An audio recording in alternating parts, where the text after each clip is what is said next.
हलो हलो फूलवा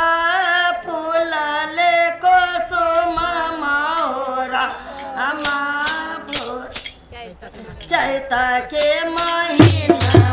अरे फूलावा फूलाई ले कुसुमावा हो रामा चैत के महीनावा चैत के महीनावा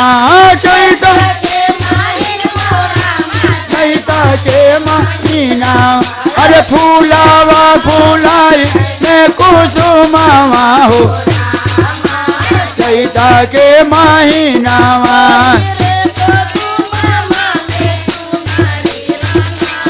वही रे हमें चुनरी रंगवानी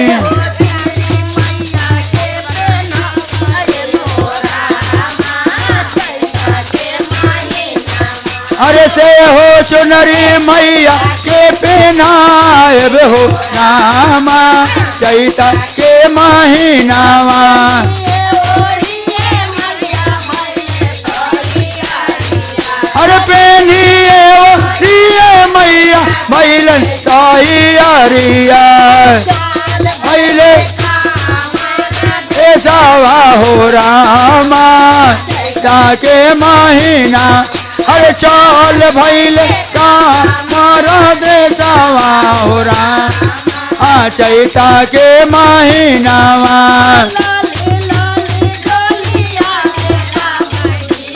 अरे लाली लाल कैसा बोझे ओ हरावा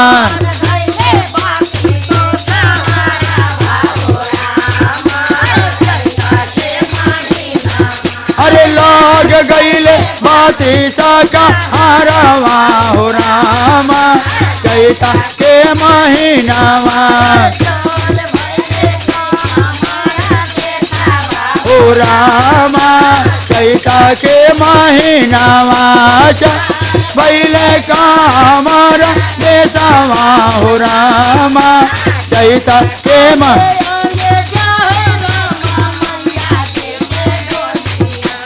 आगे आगे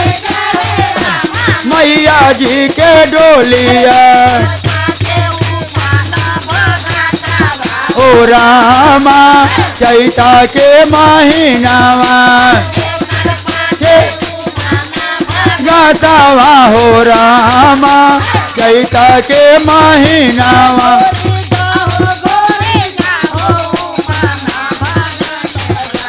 गोरी दाना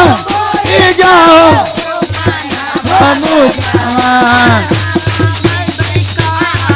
राधे सावा हो रामा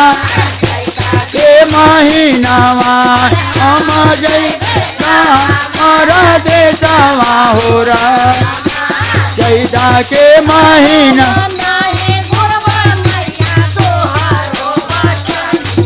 अरे हमारा है तोहारे बचनिया हो रामा चैता के महीनावा जनवा हो रामा चैता के महीनावा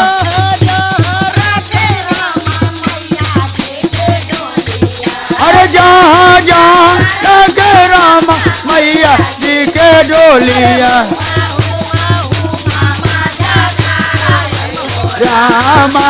चैता के महीनावा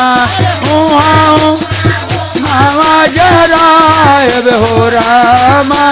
चैता के महीना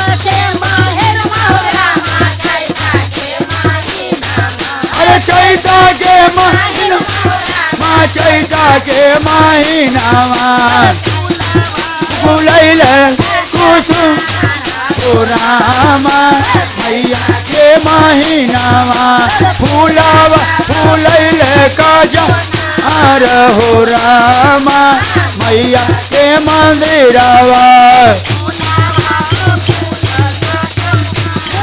हो रामा मैया के मंदिरावा लिखी जय।